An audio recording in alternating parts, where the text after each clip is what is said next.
হে, তোকে যে ছেলেটা প্রপোজ করেছিল সে ছেলেটা আজকে কলেজে আসবে? ও আমার আগেই এসছে, দেখ এদিকে ওদিকে আছে। হেই, আর ইউ ব্লাইন্ড?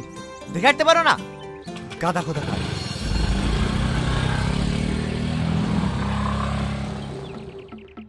এই, ও ক্লাসের ফার্স্ট বয় বলে আমাদেরকে এভাবে অপমান করবে?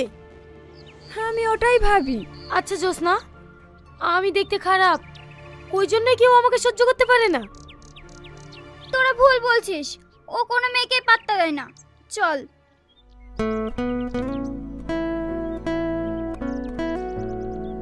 আচ্ছা সালমা, এই কলেজের প্রত্যেকটা ছেলে মেয়েই প্রেম করে, তোর কি প্রেম করতে ইচ্ছে করে না? ইচ্ছে তো হয়, কিন্তু আমি তো দেখতে খারাপ, কে আমাকে প্রেম করবে বল? কেউ না কেউ আছে যে তোকেও ভালোবাসবে। এই সালমা, ওইটা দেখ, ওই ছেলেটা তোর জন্য গোলাপ নিয়ে দাঁড়িয়ে আছে, তোর দিকে তাকে হাসছে।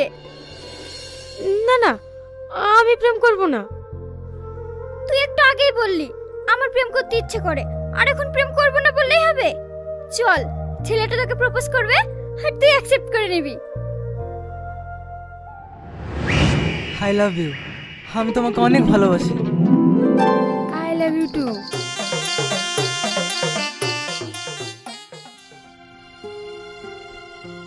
দেখলি, বললাম না তোকে, আমাকে কেউ প্রপোজ করবে না।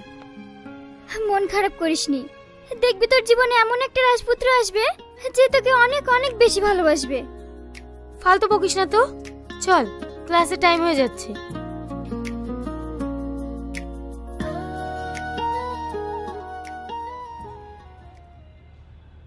বিশ্বাস করো মাম্পি, আমি শুধু তোমাকেই ভালোবাসি, ওটা আমার ফ্রেন্ড। খবরদার মিথ্যে কথা বলবে না, আজ থেকে তোমার সাথে আমার কোনো সম্পর্ক নাই।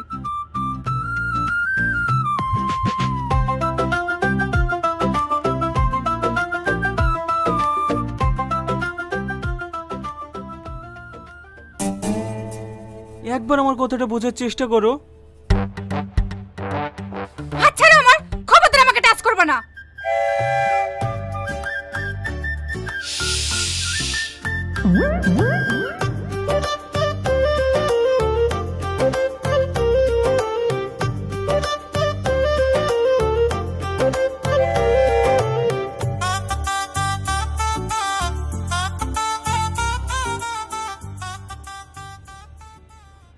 শোনো না, এবারকার মতো আমাকে ক্ষমা করে দাও, আর কোনোদিন ওর সঙ্গে কথা বলবো না।